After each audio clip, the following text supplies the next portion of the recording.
के 11 बजे के बीच में उपस्थित हूँ आप सबके सामने। आज जिनकी कुंडली लेकर के आया हूँ, इनका नाम है, मेरा नाम नकुल है और इनका नाम निकुल है। ये हैं दाहोद, गुजरात। 13 जुलाई 2018 बज के 30 मिनट। कार्यक्रम शुरू करने से पहले बता दूं, आप अगर ये कार्यक्रम देख रहे हैं तो ध्यान से देखा करिए। इस कार्यक्रम में आपको कई ऐसे सूत्र मैं बता दिया करता हूं जो अचानक से यूं ही दिमाग में आ जाते हैं, जो कुंडली के विश्लेषण में या कुंडली को समझने में सहायता करते हैं। जैसे यही कुंडली शुक्ल पक्ष के त्रयोदशी चतुर्दशी के चंद्रमा है, यानी कि पापक नहीं शुभक होंगे, व्यक्ति को पूर्णेंदु बनाएंगे। और दूसरी बात और भी है कि व्यक्ति की कुंडली में अगर चंद्रमा शुभग्रह बनेगा तो निस्संदेह ही व्यक्ति को धनवान और रेगुलर इनकम, मन का शांत और निश्चल और पवित्र बनाते हैं और व्यक्ति के प्रभावों को कमजोर होने से बचाते हैं।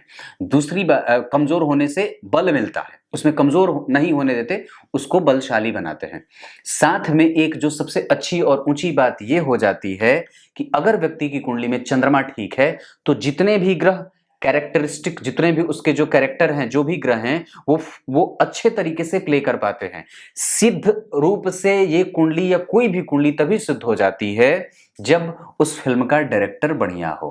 किसी भी फिल्म का डायरेक्टर बहुत बढ़िया नहीं होगा तो वो फिल्म पिट जाएगी। उसका सारा दारोमदार वो डायरेक्टर पे ही निर्भर करता है कि वो कितने अच्छे तरीके से कलाकार से उसकी कला निकाल पाता है। मेरे एक दर्शक हैं, नाम है उनका राज शरणागत। वो अभी बॉलीवुड में काम करते हैं और सोनी या ऐसे स्टार प्रवाह पर उनका चैनल, वो उनका जो है वो एक टीवी शो आया था। उससे पहले मेरे साई में वो काम करते थे। राज शरणागत आप सर्च करेंगे तो आप लोगों को मिल जाएंगे। वो वहां पे उनकी अभी हाल में एक टीवी सीरियल आई थी, शिवाजी पे ऐसे करके आती थी वो, मैं नाम भूल रहा हूँ, जय शिवाजी ऐसे करके कुछ था। तो फाजिल खान का उन्होंने किरदार किया था। तो मैंने उनका जब इंटरव्यू देखा था, महाराष्ट्र के हैं वो एक्चुअली, तो मैंने उनका जब इंटरव्यू देखा तो उसमें उन्होंने यही बात कही थी कि कैरेक्टर तो चलो ठीक है कि जैसा भी है, पर बात इस पे भी निर्भर करती है कि आपका डायरेक्टर कितना बढ़िया है। तो किसी भी कुंडली में जो डायरेक्शन मिलता है वो सबसे ज्यादा महत्वपूर्ण तरीके से चंद्रमा से ही मिलता है। और चंद्रमा अगर कुंडली में रहा कमजोर तो व्यक्ति की कुंडली रही कमजोर। तो समझने की बात है। यहां पे मैं आपको सबसे पहले ग्रह स्थिति स्पष्ट करके बता दूं। लग्न के अधिपति और धन दशा चतुर्थ के अधिपति होने से यहां जो गुरु होंगे वो व्यक्ति को आयुष्य का वर देंगे, आयु का वरदान मिल जाएगा, क्योंकि देवगुरु बृहस्पति जो हैं।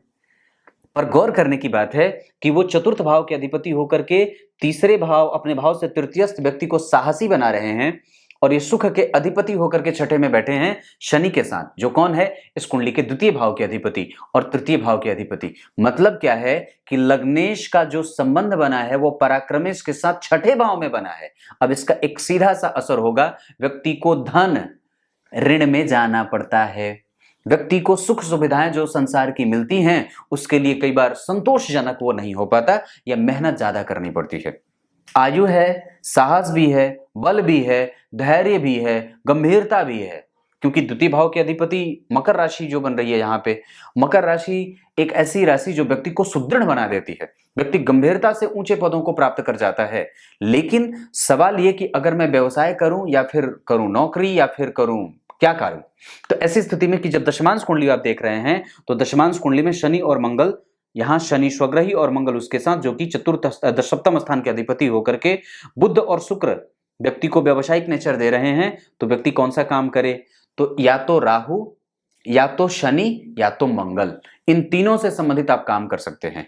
पर दशा क्रम में अगर मैं देखूंगा तो ये कहूंगा कि व्यक्ति जो है वो कंस्ट्रक्शन, लकड़ी, फर्नीचर, लकड़ी जो होता है, प्लाईवुड होता है और बिल्डिंग मटेरियल आदि से संबंधित, जो घर को सजाने का कारोबार होता है या काम, जमीन से संबंधित और हार्डवेयर से संबंधित चीजें कर सकता है। इनकी कुंडली के आधार पर व्यक्ति जो है वो दूसरे नंबर पे, अगर ये चीजें ना बन रही हो तो व्यक्ति जो है वो इस आधार पर चंद्रमा नीच का है। लेकिन फिर भी मैं एक बात कह सकता हूं कि इनकी कुंडली के नौमांश कुंडली में चंद्रमा जो है वो शनि के साथ, स्वग्रही शनि के साथ बैठे हैं व्यापार भाव में। यहां से गुरु के बैठे होने के कारण लग्न के अधिपति शनि के साथ बैठे हैं गुरु। इसका मतलब है कि अगर लग्नेश का संबंध गुरु का शनि के साथ हो जाएगा तो शुरुआत में हो सकता है कि मशक्कत करनी पड़े, पर व्यक्ति अच्छा व्यापारी सिद्ध हो सकता है। ऐसा इसलिए क्योंकि भाव के अधिपति अपने भाव से पंचमस्त जा रहे हैं। लग्नेश और धनेश का एक साथ, लग्नेश और पराक्रमेश का एक साथ युति बनना छठे भाव में व्यक्ति को तीव्र और अदम्य साहसी भी बनाएंगे, व्यक्ति को निडर बनाएंगे। पर वो अगर डर रहा होगा तो कैसे और क्यों डर रहा होगा? उसके पीछे का कारण चंद्रमा के 12वें जाने का है। लेकिन एक बात गौर करने की है, लग्न पे मंगल देख रहे हैं तो ये चंद्रमा शुभग्रह भी हैं। शुक्ल पक्ष के त्रयोदशी और चतुर्दशी के चंद्रमा शुभग्रह होते हैं। लग्न पे मंगल और सूर्य और बुध का असर है, इस वजह से व्यक्ति साहसी हो जाएगा। तो लग्न के अधिपति के छठे भाव में जाने से एक तरफ साहस मिला व्यक्ति को, यह साहस देगा, लग्न का बल भी बढ़ाएगा और व्यक्ति को ऊर्जा से हीन भी बनाएगा। अब वो क्यों भाई? क्योंकि शनि बैठे हैं। छठे भाव के शनि व्यक्ति को आलस्य देते हैं। और एक बात बताऊं, कैसा आलस्य, इसको और क्लियर कर दूं तो व्यक्ति अपने काम में ही खाली आलसी होगा, दूसरों के काम के लिए कभी आलस्य नहीं होता है और हमेशा ही देर से जागने वाला हो जाता है। दाम्पत्य ठीक है क्योंकि मंगल यहां बैठे हैं वृषभ राशि में, जो भाग्य के अधिपति हैं और चतुर्थ को देख रहे हैं, अपनी ही राशि को, इस वजह से दाम्पत्य का सुख अच्छा है। यहां पे शुक्र लग्न में बैठे हैं और चंद्रमा ने देखा है, गारंटी देता हूं धनवान ससुराल मिलता है, पत्नी ज्यादा दिमाग वाली और बुद्धिमान भी मिलती है। उसके बाद व्यक्ति का दाम्पत्य कभी भी खराब नहीं होगा। यहां पे जो सूर्य और बुध बैठे हैं, अब इस स्थिति को स्पष्ट करता हूं, तो सूर्य और बुध जब यहां बैठे हैं तो सूर्य जो है वो भाग्य के अधिपति हैं और बुध जो है इस कुंडली के लिए सप्तम भाव के और दशम के अधिपति होकर के इन दोनों भावों का अधिपति केंद्र में बैठे हैं सूर्य और बुध मंगल के साथ, जो कि जन्म कुंडली के व्यापार को और भागीदारी को निर्धारित करते हैं। अगर व्यक्ति अपने बल पे आगे नहीं बढ़ सकता है तो कम से कम वो पार्टनर के बल पर या पत्नी के नाम पर भी व्यवसाय या पत्नी के साथ जुड़ करके भी व्यवसाय शुरू कर सकता है। क्लियर है? धनु लग्न की कुंडली के लिए बाधक ग्रह के रूप में शुक्र उपस्थित हो जाते हैं। ऐसी स्थिति में कि जब आप लग्न के पे चर्चा करते हैं तो आपकी कुंडली का लग्न 15 डिग्री 55 कला का है। यह पूर्णतया अवरोधिक नहीं लेकिन बलवान लग्न होगा। और बलवान लग्न की कुंडली पूर्वाषाढ़ा नक्षत्र, अब इस स्थिति में जब हम लग्नेश की चर्चा करते हैं तो लग्नेश जो है वो बैठे हैं कृतिका नक्षत्र में, जो कि जन्म कुंडली के भाग्य भाव के अधिपति होकर के लग्न को देख रहे हैं, यानी कि व्यक्ति के पास भाग्य का बल भी मिलेगा। लेकिन चूंकि लग्न जो है वो 15 डिग्री 55 कला शुक्र का नक्षत्र और देव गुरु बृहस्पति का लग्न, तो शुक्र का नक्षत्र और इस नक्षत्र के पहले चरण में ही है। इसका मतलब है कि यहां पे शुक्र का प्रभाव भी रहा, क्योंकि व्यक्ति का जन्म जो है वो शुक्र के लग्न में हुआ है। लग्न में जो लग्न में जो डिग्री है और जो नक्षत्र बन रहा है वो शुक्र का बन रहा है, और वो शुक्र इस कुंडली के लिए बाधक होते हैं। जन्म कुंडली में अष्टम में बैठे हैं, विपरीत परिस्थिति का निर्माण करेंगे। यानी कि व्यक्ति की कुंडली में किसकी दशा अच्छी जा सकती है? व्यक्ति की कुंडली में शुक्र की दशा कमजोर जाएगी। जन्म कुंडली में शनि की दशा कमजोर जा सकती है, धन का हानि, धन की स्थिति को कमजोर कर सकती है। लेकिन व्यक्ति को पराक्रम और अदम्य साहसी बनाएगी, क्योंकि लग्न में जो नक्षत्र बना है और लग्न के जो अधिपति हैं, इन दोनों में परस्पर बहुत अच्छी न तो मित्रता होती है और न बहुत अच्छी शत्रुता होती है। पर व्यक्ति के पास एक बात तो है, ये व्यक्ति को यशस्विता जरूर दे देंगे। और व्यक्ति के कर्म में जब कभी भी कोई रुकावट आएगी तो गुरु की दशा, अंतरदशा, प्रत्यंतर दशा जब भी चलेगी उसका काम आगे बढ़ जाएगा, और शुक्र की दशा जैसे ही आएगी उसका काम नीचे आ जाएगा। हाँ, है नहीं अजीब बात? अब एक बात और बताता हूं। बुध हमेशा अकेले हर जगह बुरा परिणाम देते हैं, लेकिन लग्न में बैठे हो तो अच्छे देते हैं। लेकिन एक बात और है, सूर्य और चंद्रमा जन्म कुंडली के दशम स्थान में बैठेंगे तो कभी भी दशम भाव को खराब नहीं करते, ये बल्कि प्रबल योग का, बड़ा अच्छे योगों का निर्धारण कर देते हैं। यहां पे सूर्य और बुध व्यक्ति की कुंडली में कुल दीपक योग भी बनाएंगे और व्यक्ति को कुल का श्रेष्ठ कर्मकर्ता बना देंगे। यहां से व्यक्ति की कुंडली में लक्ष्मी संपन्न होने का योग बनता है, व्यक्ति की वाणी पवित्र होती है, व्यक्ति दुर्गुणों से मुक्त होता है और व्यक्ति गंभीर निर्णय लेने वाला होता है। और साथ ही साथ व्यक्ति के अंदर एक शिक्षकीय गुण भी होता है। शिक्षक बनना, किसी को कन्विंस करना, किसी को अपना सामान बेचना, आपके अंदर ये गुण है, इस चीज का देख लेना। उसके बाद आपकी कुंडली में दशम स्थान के अधिपति स्वग्रही हैं, ये भाव भद्र योग भी बनाएगा। और ये भाव कुल दीपक योग भी बनाएगा। ऐसा क्यों बताऊं?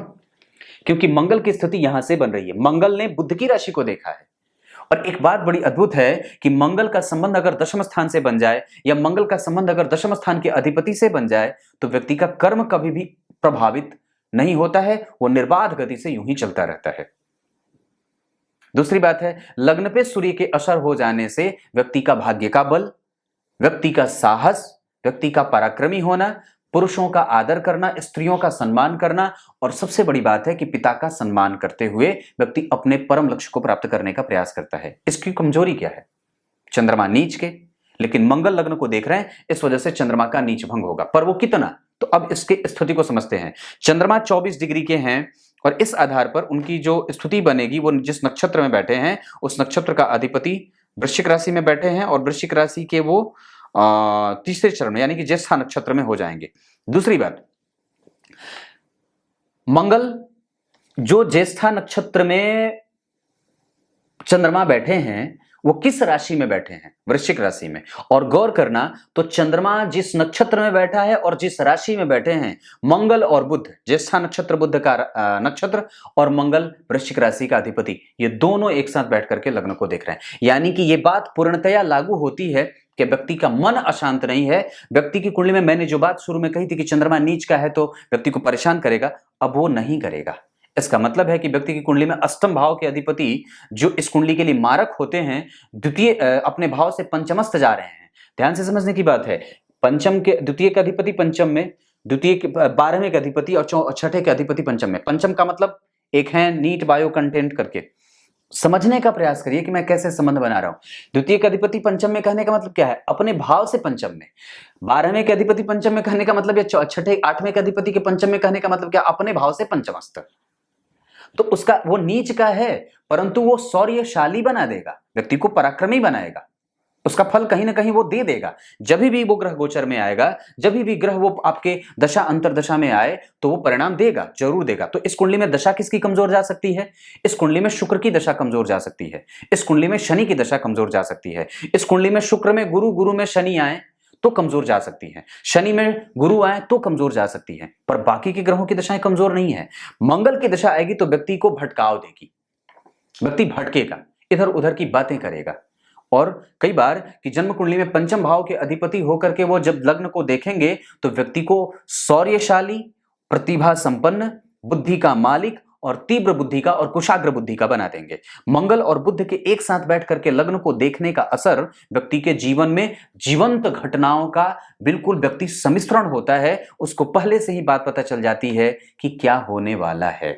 क्यों? क्योंकि लग्नेश का संबंध द्वितीय शनि के साथ हुआ है। ये व्यक्ति को ज्योतिष के क्षेत्र में जानकारी रखने वाला, आयु का मालिक बना देने वाला और श्रद्धा से संपन्न भी बना देंगे। श्रद्धा क्यों? क्योंकि बुध है श्रद्धा।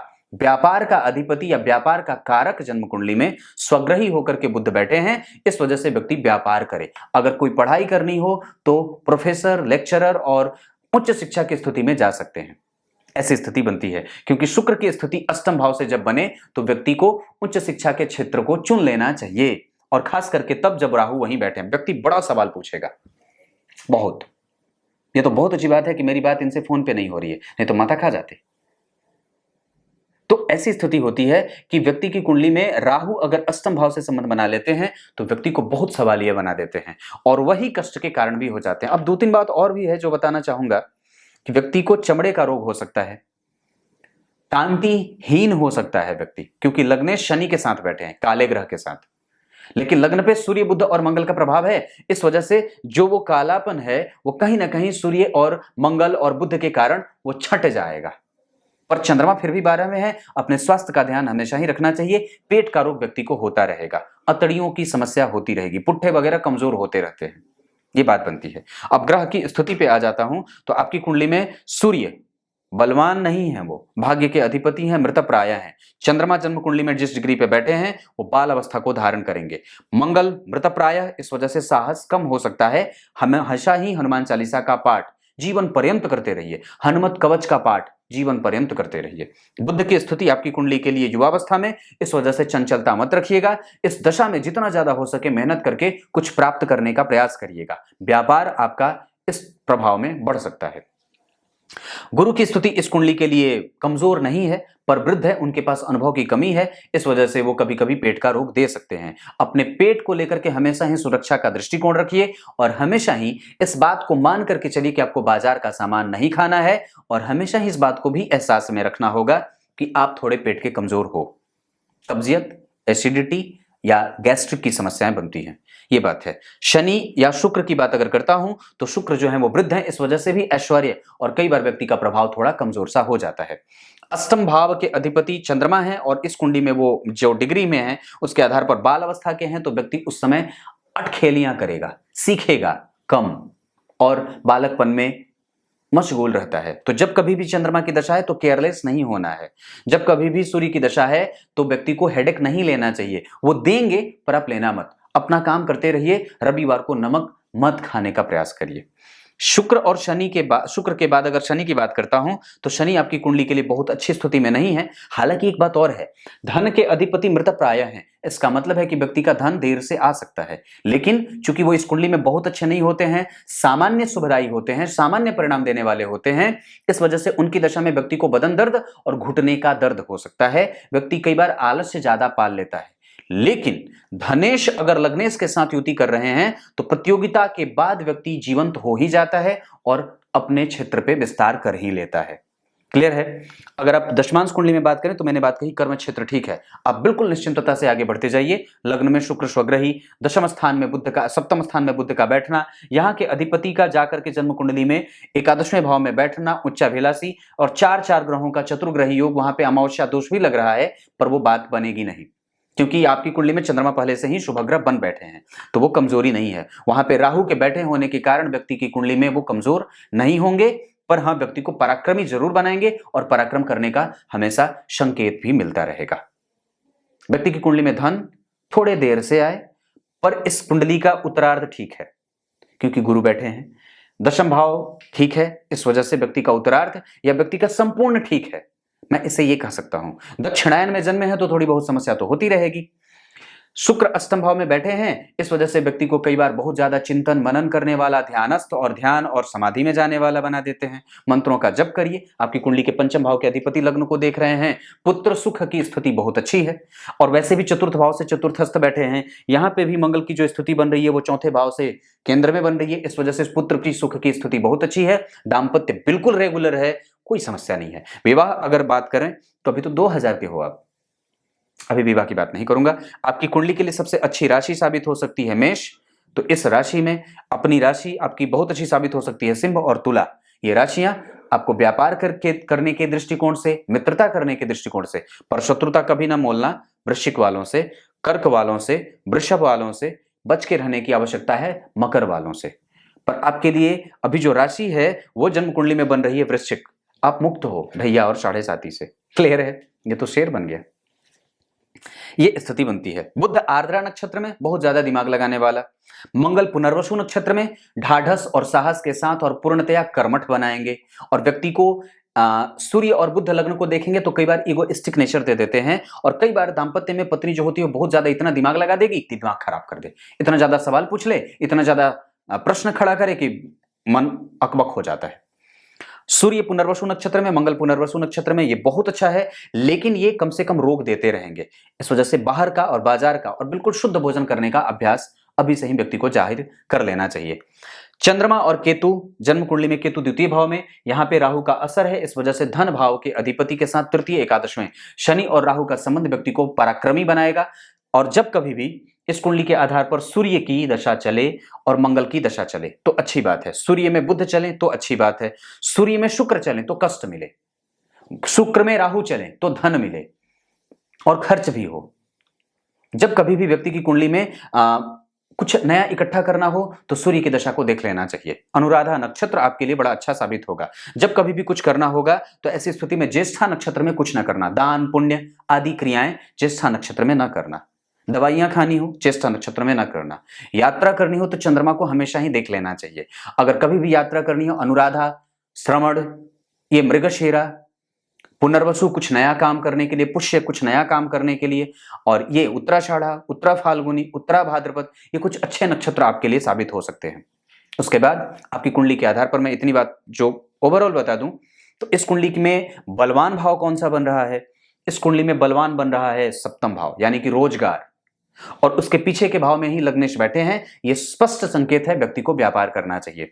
शनि व्यापार के लिए बड़े अच्छे होते हैं। अगर वो जन्म कुंडली में मृतप्राय हैं तो हो सकता है कि जो आरंभ हो वो देर से हो। तो आरंभ ही प्रचंड, आरंभ और प्रचंड वाली बात है जो पीयूष मिश्रा की कविता आप लोग सर्च करके देखिए, वो बड़ा अच्छा, वो साहस भरने वाली कविता है। तो आरंभ वाली बात है, तो आरंभ जो हो वो थोड़ा देर से हो, या फिर कई बार व्यक्ति के जीवन में आड़े आती हैं चीजें, परिस्थितियां बिगड़ती हैं, और उसका ध्यान रखना होगा। अब उसी तरीके से नहीं तो कार्यक्रम बहुत बड़ा हो जाएगा, बकबक वाली बात ज्यादा हो जाएगी। तब तक के लिए बहुत बहुत नमस्कार।